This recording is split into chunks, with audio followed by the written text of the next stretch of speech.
স্বরচিত কবিতা পাঠ। কবিতার নাম শীতের কষ্ট। শীত যখন আসে, কিছু মানুষের কষ্ট অনেকটা যায় বেড়ে।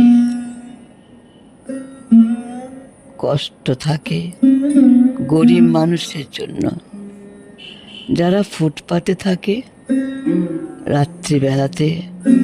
তারা গরম কাপড়ের অভাবে আগুন জ্বেলে তার চারিদিকে বসে থাকে শীতের কষ্ট থেকে বাঁচার জন্যে।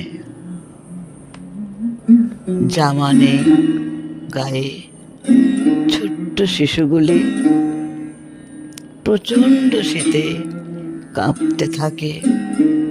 ভোর থেকে তারা বসে থাকে অপেক্ষা করে সূর্য ওঠার তরে।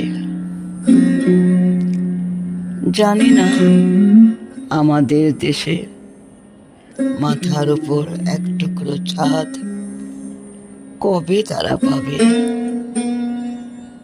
আর দুবেলা দুমুঠো ভাত কবে তারা পেট ভরে খাবে। থাকতে হবে না না খেয়ে খালি গায়ে, এমন দিন ওদের কি জানি কবে আসবে।